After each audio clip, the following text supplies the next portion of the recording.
संजय जगताप आणि मी अनेक वेळा ह्याचा रिव्ह्यू मी घेतलेला आहे, फॉलोअप घेतलेला आहे. आता विद्यमान जे आमदार आहेत शिवतरे बापू यांच्याशीही मी बोलणार आहे, कारण का शेवटी गव्हर्नन्स इज कंटिन्युटी.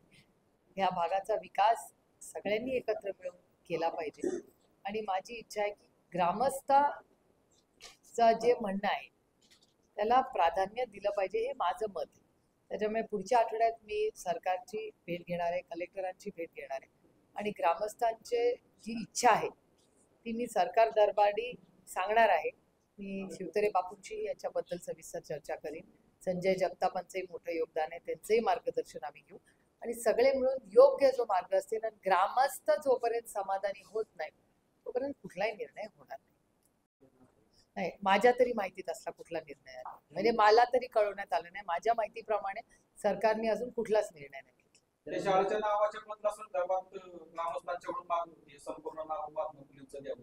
याच्यावरती काय प्रशासकीय मी प्रशासकीय पुढच्या आठवड्यात कलेक्टरांना ह्या सगळ्या खानोडीचे जे जे विकासाचे विषय आहेत याच्यासाठी पुढच्या आठवड्यात मी कलेक्टरांबरोबर बसून ग्रामस्थ कलेक्टर मी शिवतरे बापूंनाही विनंती करणार आहे, त्यांनीही त्याच्यासाठी यावं. संजय जगतापांनाही मी म्हणणार आहे त्या मीटिंगला यावं, कारण का माझं म्हणणं आहे की हे सार्वजनिक काम आहे. आम्ही सगळ्यांनी एकत्र मिळून त्याच्यातून ग्रामस्थांचं जोपर्यंत समाधान होत नाही तोपर्यंत आम्ही सगळे प्रयत्न करून त्यांच्या मनासारखा मार्ग काढू. स्थानिकांना प्रवेश दिला जाणार नसेल तर आपल्या ग्रामस्थांच्याकडून विरोध होतोय संस्थेला. स्थानिकांना प्रवेशच मिळणार नाही अशी एकंदरीत चर्चा आहे आणि ह्याच्यासाठी आम्ही सगळे पुढच्याच आठवड्यात मीटिंग लावली आहे. त्याच्यामुळे जे जे प्रश्न आज ज्या ग्रामस्थांनी मांडले सगळ्यासाठी पुढच्या आठवड्यात मी स्वतःच आढावा घेईन. राज्य महामार्गावर म्हणजे गेल्या 1.5 महिन्यामध्ये 21 मृत्यू पडलेले आणि त्या राज्य महामार्गासंदर्भात बऱ्याच वेळा सासवड ते जेजुरी, जेंडेवाडी ते जेजुरी आणि जेजुरी ते नेरेपर्यंत जो पायी वेळ झाले तिथपर्यंत साधारण 21 मृत्यू झाले. त्याच्याबद्दल काय तुम्ही केंद्रीय महामार्गाचं काय मागणी करणार? नॅशनल हायवेचा रिव्ह्यू मी स्वतःच वर्षातून 4 वेळा तरी महाराष्ट्रात घेते आणि 4 वेळा दिल्लीत गडकरी साहेबांच्या मदतीने होते आणि 0 ॲक्सिडेंट म्हणजे ॲक्सिडेंट शून्य आपल्याला आपला मतदारसंघ आपलं राज्य आणि देश करण्यासाठी आम्ही सगळेच एकत्र प्रयत्न करतो. आणि रयत शिक्षण संस्थेची एक खूप मोठी शाळा सुदामाप्पा त्याचा खूप फॉलोअप घेतात. अनेक मुलांचाही तिथे ॲक्सिडेंट झालाय. विषय अतिशय गंभीर आहे. आपल्याला आठवत असेल की नऱ्यामध्ये जेव्हा जो पुणे सातारा रोड आहे तेव्हा नॅशनल हायवे स्थानिक सगळे माझे सहकारी पदाधिकारी सगळ्याच पक्षाचे लोक आम्ही सगळ्यांनी एकत्र मिळून गडकरी साहेबांचं मार्गदर्शन घेऊन एक NGO दिल्लीवरनं आली होती. त्यांच्या प्रयत्नातून आम्ही तिथे मार्ग काढू शकलो. आता तिथे ॲक्सिडेंट जवळपास शून्य होतं नऱ्याच्या त्या पूर्ण ब्रिजमध्ये. त्याच्यामुळे आम्ही सगळ्यांनी टीमवर्क म्हणून आमच्या टीमवर्कला यश तिथे आले. तसंच आपल्याला इथेही करावं लागेल आणि आम्ही मार्ग काढून हाही रस्ता माझा प्रयत्न आहे की बारामती लोकसभा मतदारसंघ ॲक्सिडेंट फ्री म्हणजे आपल्या इथे ॲक्सिडेंट होताच कामा नये याच्यासाठी जे काय करायला लागेल आपण सगळे मिळून करू. आवादा कंपनीने जे डायग्राम खानवडीचं सगळं एक्वायरेशन केलं आणि आता ग्रामस्थांची मागणी आहे की हे झालं नाही पाहिजे आणि खरं तर विमानतळ याच भागामध्ये होते आणि विमानतळ जर झालं तर पुनर्वसनाचा प्रश्न परत पुढे येणार आहे. तर मग घेतलं जर सगळं डायग्राम जर गेलं तर पुनर्वसना संदर्भात पुढे दुसरा पर्याय शासनाच्या विचार आहे किंवा तुम्ही काय केंद्राकडे तशी मागणी करणार? नाही, हा केंद्राचा विषय नाही. जमीन हा राज्याचा विषय होतो. त्याच्यामुळे राज्यात कलेक्टर ऑफिसला पुढच्या आठवड्यातच या सगळ्यासाठी मी स्वतः ह्या सगळ्या ग्रामस्थांना घेऊन जाणार आहे आणि सगळ्यांचं समाधान करून आपण मार्ग काढू. म्हणजे विकासही झाला पाहिजे पण विकासाबरोबर स्थानिक ग्रामस्थांचाही मान सन्मान आणि समाधान विमानतळाबाबत गेले 2013 आंदोलन सुरू आहे. मग आतापर्यंत कोणीच मागणी पूर्ण पाठवून झाली नाही. तुम्ही स्वतः प्रत्येक प्रश्नाचं उत्तर तुम्हाला कलेक्टर. मग आतापर्यंत तुम्ही काय बोलत? लँड ॲक्विजिशन कलेक्टर करतो, तो अधिकार माझा नाही आणि मी गेले 10 वर्ष सत्तेत नाही, विरोधी पक्ष हो. पण मग माझी नेक्स्ट कॉम्पिटंट अथॉरिटी कलेक्टर असते. लँड रेकॉर्ड निर्णय प्रक्रियेमध्ये तो सगळा प्रोसेस कलेक्टरचा असतो लँड ॲक्विजिशनचा. त्याच्यामुळे मी जरी खासदार असले तर लँड ॲक्विजिशन खासदार नाही करत, महाराष्ट्र सरकार करतं कुठल्याही प्रोजेक्टसाठी आणि त्याची कॉम्पिटंट अथॉरिटी कलेक्टर असते. त्याच्यामुळे लँड ॲक्विजिशन कोण करतं कुठलाही प्रकल्प असू दे, मग केंद्राचा असू दे किंवा राज्याचा असू दे, कुठलंही लँड ॲक्विजिशन जिल्ह्यात जेव्हा करतो तेव्हा कलेक्टरच त्याची ऑर्डर काढतो. त्याच्यामुळे कलेक्टरांकडेच या सगळ्या प्रश्नांची उत्तर आपल्याला शासन काय आता हे लोकांनी काय सांगितलं आम्हाला शासन काय सांगायचं आहे? जागा आमची हे पैसे म्हणून तर मी घेऊन चालले म्हणून तर मी घेऊन चालले ना त्याला कलेक्टर.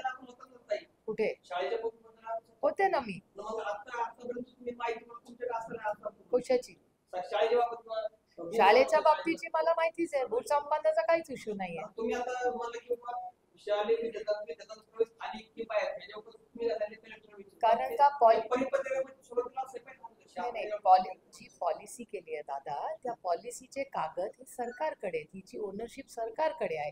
जे अग्रीमेंट होईल, जेव्हा अग्रीमेंट कुणाबरोबरच झालेला नाही अजून, जेव्हा अग्रीमेंट होईल अर्थातच त्याच्यात स्थानिक मुलांना मिळेल. राईट टू एज्युकेशन हे महाविकास आघाडीचं सरकार आणि मनमोहन सिंग साहेबांचं सरकार जेव्हा होतं ना तेव्हा केलेला तो निर्णय.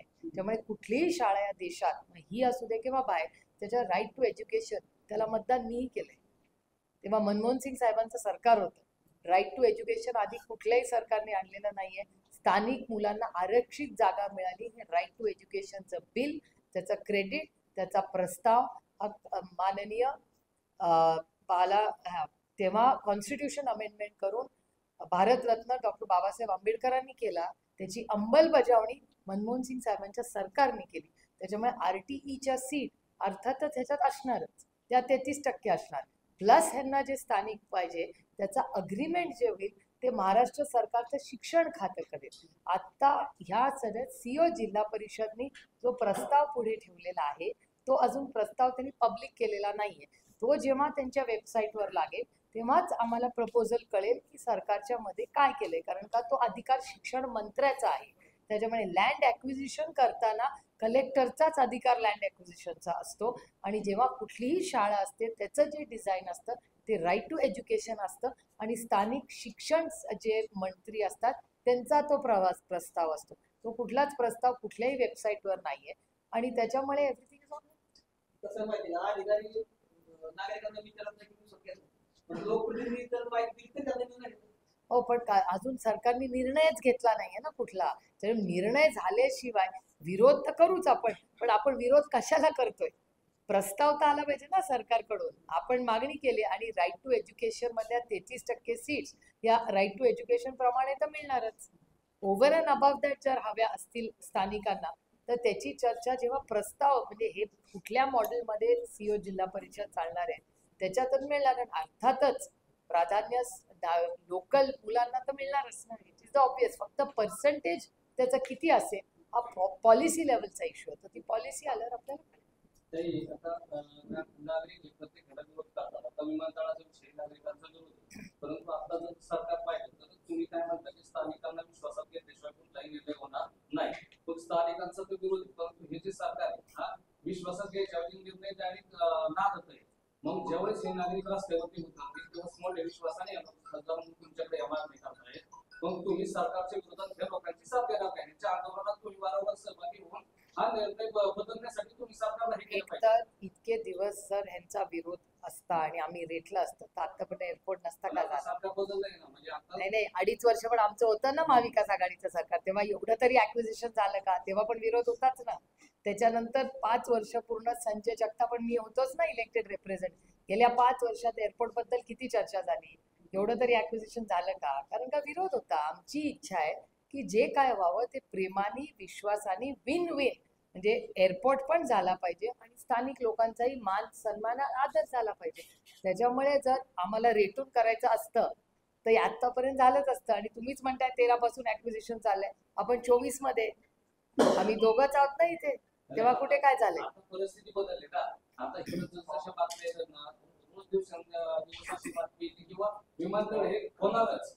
मग आमचं म्हणणं आहे की आतापर्यंत जो तुम्ही विरोध केला आणखी परिस्थिती होती. आम्हाला आमचा विमानतळाला कुणाचाच विरोध नाही. आमची इच्छा आहे विश्वासात घेऊन अर्थातच भूमिका आहे. पण स्थानिकांचा विरोध दिसल्यामुळे यांचा मोर्चा होतोय. मग ते तुम्ही ह्यांच्या पाठीमागे उभं राहा अशी या सगळे अर्थातच जर 11 वर्ष उभी राहिले तर आता का नाही उभी राहणार. आणि दुसरा विषय असा की ज्याप्रमाणे आपलं शासन हे करतंय तसं पालखी महामार्गाचा विषय आपण सांगितला. पालखी महामार्गाच्या लगतची गाव आहे कुठलाही त्या ठिकाणी ओव्हरब्रिज होऊ द्या किंवा शाळा असू द्या या बाबतीत कुठल्याही प्रकारे पालखी महामार्ग प्रशासन हे स्थानिकांना अजिबात विश्वासात घेत नाही. मग आमचं म्हणणं असं आहे की त्या राष्ट्रीय महामार्ग प्राधिकरण आणि स्थानिक लोक आम्हाला पालखी महामार्ग बघतोय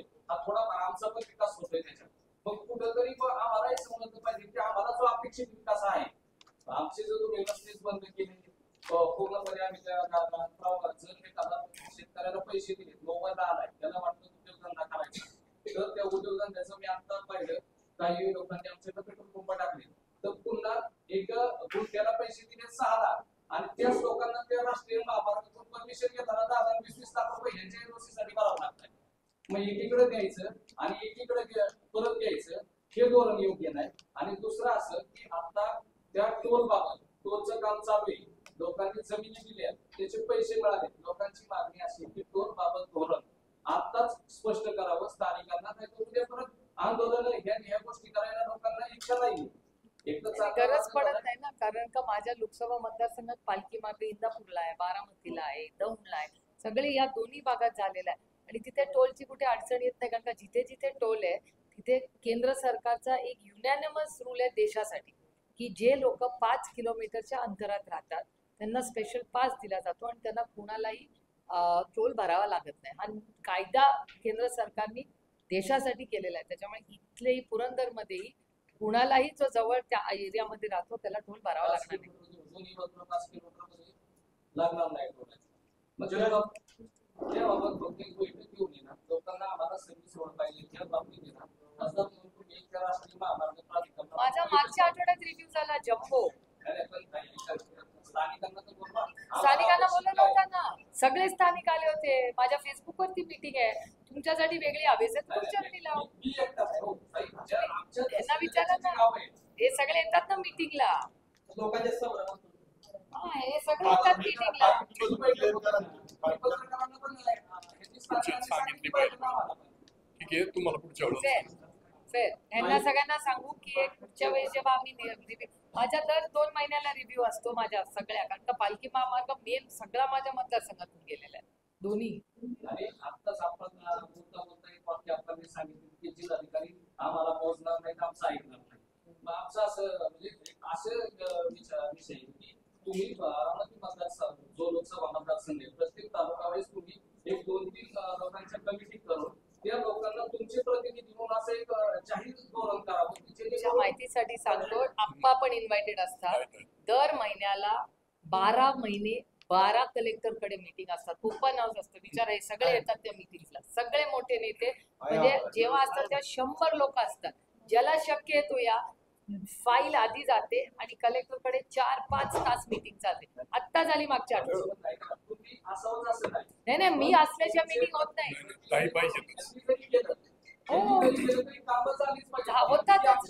होतातच ना आता 4 वाजता. हो पण आपण कधी कलेक्टरला नाही म्हणले. विचारा, इथे बसलेत आप्पा, विचारा. मायनस कलेक्टर आता 4 वाजता बारामती लोकसभा मतदारसंघाचे रिव्ह्यू चालू आहे 4 वाजता आणि आप्पांना विचारा, आप्पा समोर आहे.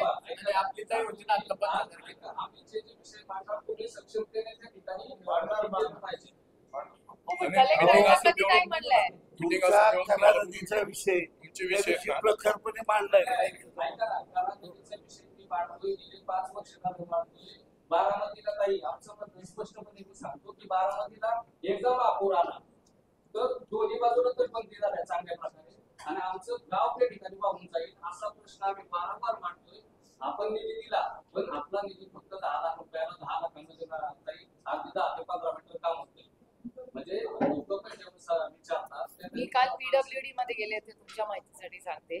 पीडब्ल्यूडी ने मला असं सांगितलं, आमच्याकडे पैसेच नाही, मी पुढच्या आठवड्यात आंदोलन करणार. कारण का माझ्या लोकसभा मतदारसंघातली पीडब्ल्यूडीची सगळी कामं थांबलेली आहेत, असं माझा स्वतःचा अनुभव आहे. आणि 40,000 कोटी रुपयाचा निधी हा पीडब्ल्यूडीचा पेंडिंग आहे. कॉन्ट्रॅक्टर्स आंदोलन करतात, तुम्ही पाहिलं असेल ना ते. मी स्वतः आंदोलन करते. आपण इरिगेशन डिपार्टमेंटला गेलो. इरिगेशन डिपार्टमेंटला जेव्हा शेतकऱ्यांचा विषय सांगितला तरी आम्ही त्या टायमिंगला त्यांनी सांगितलं कारण त्याची क्यू लाईन आणि ग्रेड लाईन फायनल झाली नाही. तर का झाली नाही तर त्याच्यासाठी 2.5 लाख रुपये निधी लागतो फक्त. तर तो निधी सुद्धा आमच्याकडे शिल्लक नाही. त्याच्यामुळे तो प्रस्ताव शासन दरबारी पाठवला 2.5 लाख रुपये. हा तेच अधिकाऱ्यांनी सांगितलं. सर्वे करायला 2.5 लाख रुपये नाही असं तुम्हाला सांगितलं. ते पत्र लगेच तयार करा, सांगा आम्हाला सर्वे पाहिजे, उत्तर येते ऑफिशियली आपल्याला. आणि तुमचा विषय तुम्हाला पाठवलाय तुमचा. नाही 1 मिनिट. 29 तारखेला मी कलेक्टरला भेटणार आहे ना, तेव्हा तुम्हाला जर शक्य असेल तेव्हा या. आपण हे इरिगेशनचे लोक मी बोलून घेते आणि त्या दिवशी हा मार्ग काढू. आता एक नारायणगाव गावचं आहे, आपण आता बोलतोय. कशाचे? नारायणगावपासून दुसऱ्या गावात गेलं, तिथून सगळी गावं तुम्ही घेतो. त्याच्यात नाही काय होते त्याच्यामध्ये ना आपत्ती व्यवस्थापनचे एक पत्र येतं. ज्यावेळेस पूर येतो ना त्या टायमिंगला पत्र येतं. ते पत्र मी घेऊन प्रत्येक ठिकाणी करतो आणि त्याच्यामध्ये केंद्राचं काही राखीव निधी आहे. फक्त इथून वास्तव जाणं अपेक्षित आहे असं सांगितलं जातं. पण इथं कुठलं डिपार्टमेंट एवढं उदासीन आहे हे अजिबात प्रस्तावच करत नाही आणि प्रस्ताव पुढे जात नाही. निधी काय मला मिळत नाही. हा कुठला निधी मागितलेला आहे आणि कसा आला नाही ते बघून घेतो. आपत्ती व्यवस्थापन आपत्ती दिलं व्यवस्थापन आपण परवा कलेक्टरला दिलं. परवा भेटलो तुमच्या तेव्हा दिलाय ना पत्रावर- हो, आपण. नाही दिलंय. पण याचा फॉलोअप मागचं, करू ना हा. लगेच 29 ला आपण जाऊ तेव्हा. परत त्यानं पाठवलं त्यांना ना. 29 ची आपली मीटिंग जी योगेश आहे ना तुम्हाला त्याला पाठवलंय मी. आपत्ती व्यवस्थापन. दुसरा 29 ला न विसरता कलेक्टरच्या मीटिंगला बोलवतो. आम्ही बोलवतो. दुसरा विषय केंद्र आता तुम्ही केंद्रात आहात. केंद्र सरकारची घर जल योजना आणि ते बी आपण पुढे काम आहे. मी जर पाहिलं तर लोकसभेच्या निवडणुकीच्या कालावधीमध्ये टीव्हीला कोट्यवधी अब्जावधी रुपयांच्या जाहिराती आल्या.